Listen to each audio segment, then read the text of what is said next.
Sports Center. LeBron is a Laker. It gets you hyped and excited about the possibilities. A seismic shift. He's a force of nature. You got to give kudos to Magic Johnson. He's not done trying to win. That shared vision is what brought LeBron James to Los Angeles. This is what the Lakers do. It's been 10 days since LeBron made the announcement that he was headed west. 2 days ago, this picture was taken. That guy on the right, Lakers GM Rob Pelinka, speaking for the first time today about that guy in the middle. When LeBron chose to come here, it was the ultimate validation for the moves we've made and what we've been building since we started. For the greatest player in the world to onboard and to become part of the Lakers just made Magic and I and Jeannie and Luke so proud of the work we've done so far. The work is not done by any stretch of the imagination.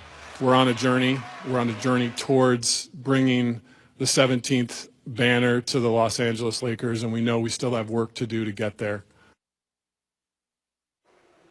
All right, we'll see a different starting five for the Lakers this season as they've been making some big moves this offseason in hopes of winning their 17th Larry O'Brien trophy. Kyle Kuzma likely heading to the bench, making room for LeBron James, while two-time NBA champ JaVale McGee is going to replace Brook Lopez, who recently signed with the Bucks. With more on L.A. and the Lakers is Ramona Shelburne. Everything about this free agency felt different for LeBron James. There was no televised special, no pitch meetings. James wanted to decide quickly this time, knowing how his situation affected the rest of the league. When he met with his agent, Rich Paul, and other close advisors a few days before going on vacation with his family at the end of June, the priorities were clear. There would be no profiting off this free agent decision, no documentary, no tie-in with James's myriad business interests, no celebratory party or press conference afterwards. Despite the Lakers roster being a work in progress, James was willing to make a leap of faith, to come to LA without an established co-star like Paul George or Kawhi Leonard. What he needed to know before committing to the Lakers was whether he and Magic Johnson could work together. James and Johnson have long been compared to each other, but if this partnership in LA was going to be a fruitful one, James knew that he and Johnson had to meet in person and discover whether they shared a basketball vision as well as a basketball story. Only a few people in the organization, owner Jeannie Buss, Magic, and GM Rob Pelinka, even knew Johnson was going to meet with James on the first night of free agency. Keeping the meeting quiet was seen by the Lakers as something of a loyalty test for James, the same way it was for James's inner circle. If he couldn't trust them with that, how could he trust them with his career? Buss knew that LeBron's decision would either validate the last 18 months, when she'd rebuilt the Lakers by hiring Magic and Pelinka, or send them back to the whiteboard. A few minutes after 5 p.m. on July 1st, Buss got a one-word text from Paul. Congratulations. I'll never forget that moment as long as I live, she said. Lakers head coach Luke Walton found out that morning that Magic had met with LeBron the night before. And when he returned home from the office late that afternoon, ready for a barbecue, his phone started dinging. LeBron had chosen the Lakers. Walton would receive hundreds of texts and voicemails over the next couple of days, hearing from Kobe Bryant and his father Bill, who called him from a Grateful Dead concert to celebrate. Later that night, Walton finally had time to think. He said to himself, damn, we got LeBron James on our team. The best player in the world is a Laker. Young Missouk was at Rob Pelinka's press conference. He joins me now on SportsCenter. What was the Lakers' approach behind the way they assembled this team around LeBron? Well, it's interesting. The Lakers are taking a clear departure from how other teams have been built around LeBron James in the past. With perimeter shooting, Rob Pelinka said that he saw how the Houston Rockets had some success against Golden State this season, particularly on the defensive side, which may be a little bit surprising. And that's why they went out and got a lot of tough, grizzled veterans like Rajon Rondo, Lance Stevenson to play defense, also add playoff experience. And Rob Pelinka said he, Magic Johnson, and LeBron James all agreed on one thing: they cannot fall into the trap of basically trying to beat Golden State at its own game. All right, the Lakers have made lots of moves, including those guys you mentioned, Rajon Rondo and others. Where do these moves leave second-year guard Lonzo Ball? So Pelinka made it very clear that the 4 starting spots on the starting lineup outside of LeBron James are going to be up for competition, meaning Rajon Rondo and Lonzo Ball are going to be competing for the starting point guard spot. Lonzo Ball has not been able to work on his game as much as he would like to this offseason because he has a torn meniscus in his knee. Pelinka said that Lonzo will be ready for the start of the season, but he made it very clear that the starting point guard spot is going to be up for competition. Okay, the elephant in the room, still that guy down in San Antonio. What are the chances the Lakers make a trade for Kawhi Leonard? I think the Lakers are going to continue to monitor the situation, but the Spurs still are asking for a lot. And right now, the Lakers can only trade their young assets and young players. It's something they don't want to do. They don't want to give up the farm for Kawhi Leonard, who obviously will become a free agent next summer. So they will monitor the situation, but my guess and my feeling is that the Lakers are going to move forward with the roster they currently have. All right, Young Masif with the very latest. Thank you, my friend. We appreciate you.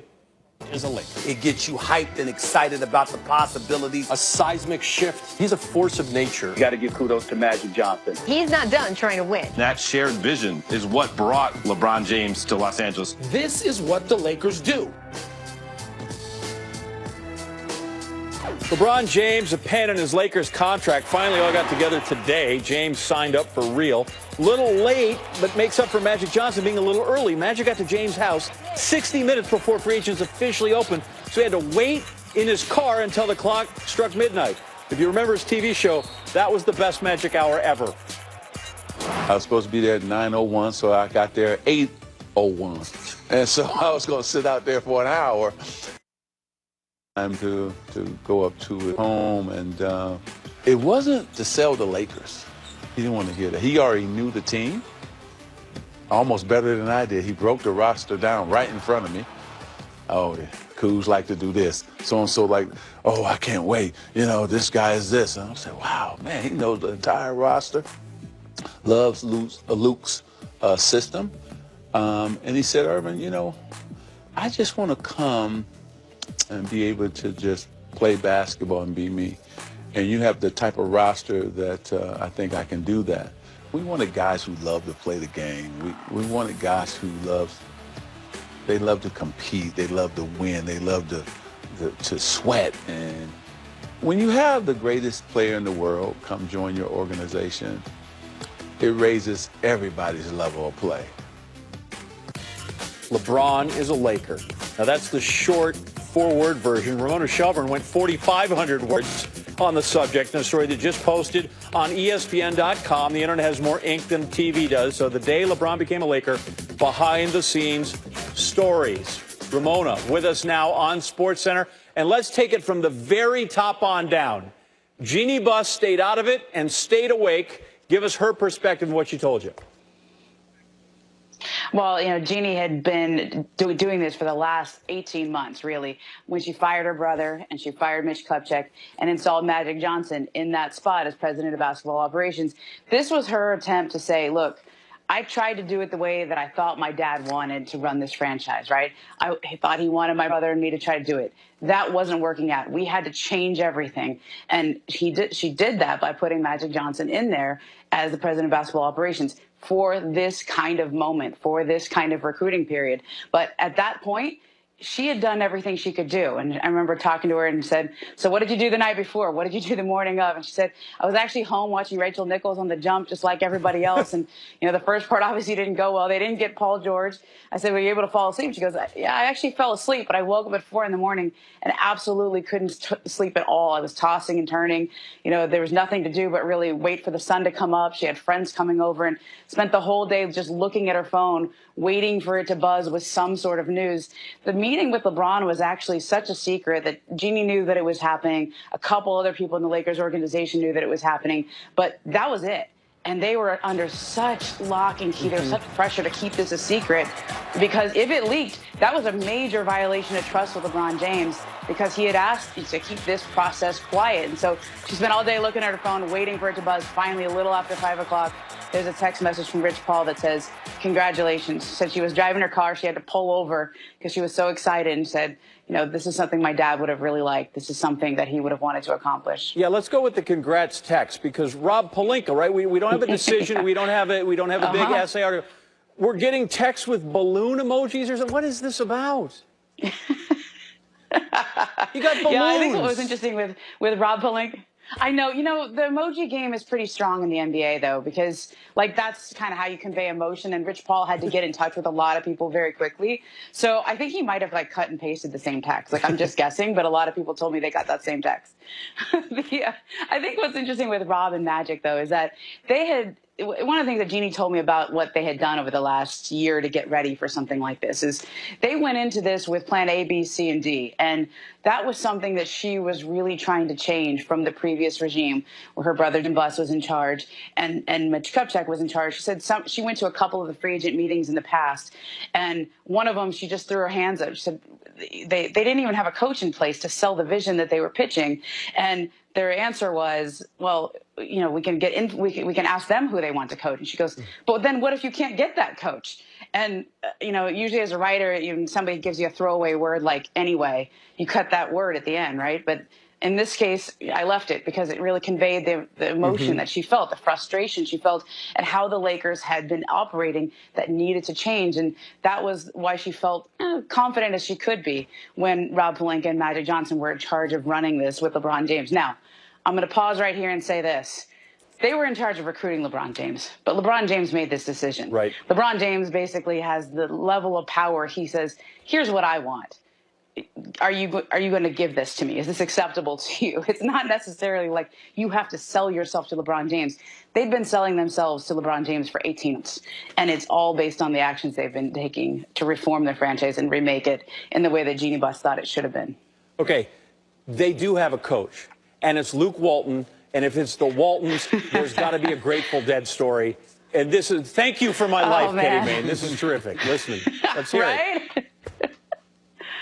Well, look, Luke Walton was, he was one of the people who, they kept him a little out of the loop of this, right? He kind of had to sit back and let Rob Pelinka and Magic Johnson work on this. He didn't talk to LeBron James. He wasn't part of the pitch. He had his pitch ready if they called on him, but he had to sit back and wait. He said he had a barbecue going. They were playing cornhole. His kids were out by the pool, and all of a sudden his phone rings and they got LeBron James. And at one point, he got on the phone with his dad, Bill Walton, who was at a Grateful Dead concert. And in the background is Mickey Hart, the drummer. And Mickey, he said his dad was quoting lyrics to him, and Mickey Hart jumps in and says, the rhythm is everything. And Luke goes, once I figure out what that means, I'm sure this is really going to help.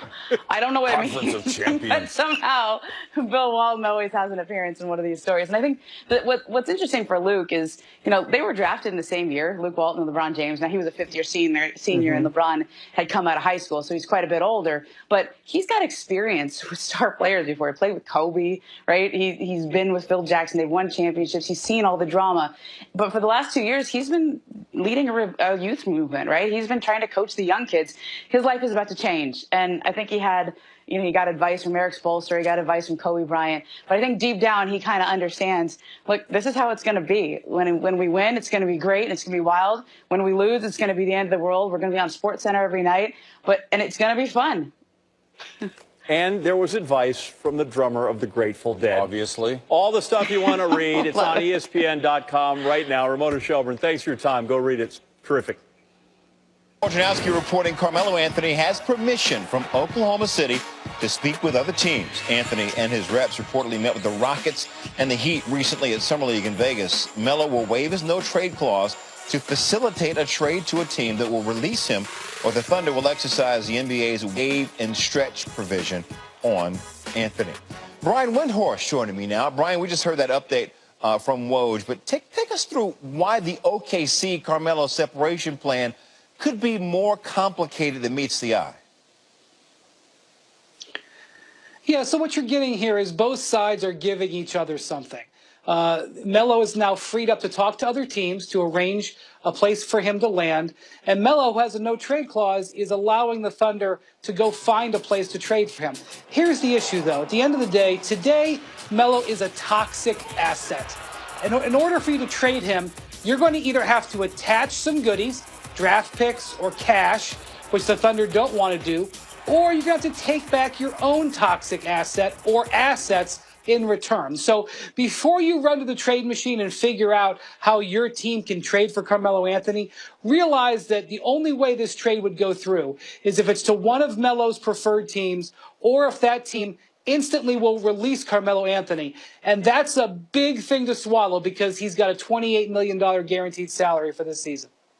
Hey, things seem to be really, really quiet surrounding the Spurs and Kawhi Leonard. What lies ahead next in this process as it plays out? Yeah, so the next important thing is 2 weeks from tomorrow, Jay, and that is the Team USA training camp. There's a get-together in Las Vegas at the end of this month. The brand new head coach of Team USA, Greg Popovich, on the roster and expected to be there for training camp, or at least to meet with his new teammates, Kawhi Leonard. Now, in the past, we have seen players who are in stalemates with their teams be excused.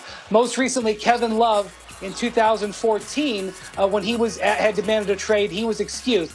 That said, this is an opportunity, if they could somehow get in the same room together, of Greg Popovich and Kawhi Leonard working together, possibly finding some way to move forward. At the end of the day, the Spurs are going to want to exhaust all options before they trade Kawhi Leonard. They have not exhausted all options yet. And even if this ultimately doesn't mean a connection and Kawhi begs off and doesn't come to Las Vegas, it's something that the Spurs are looking to see if they can create something to build on. Okay, one more for you while I have you here. Sources tell ESPN the Rockets' initial offer to restricted free agent Clint Capella was in the 4 years, $60 million range. But he's looking for a $100 million contract, similar to the deal that Thunder big man Steven Adams received. What are the chances that the Rockets and Capella can close that gap a bit? The problem here is both sides are being reasonable. Clint Capella is worth that $100 million deal that Steven Adams got a couple of years ago. But the Rockets look out there and see there's nobody left who can make him that offer. And the offer is, your market is what you can get out there on the open market, and he can't get that offer. And so the Rockets are playing hardball. It's hard to be a restricted free agent. It's really hard to be a restricted free agent in 2018 when there's not space out there. Capella really has two options here. He can take his qualifying offer, which would mean he would leave $15+ million on the table this year that he could earn, and then become an unrestricted free agent in a year. Or he could just hold out, waiting for the Rockets to come up with a higher offer. Maybe that's August, maybe it's October, maybe it's later. We've seen both weapons used. Neither one of them are good for this relationship, so hopefully there's a middle ground. But right now there's a lot of acrimony there. All right, we'll keep watching that. Brian Windhorst, thank you for all that. Appreciate you, brother.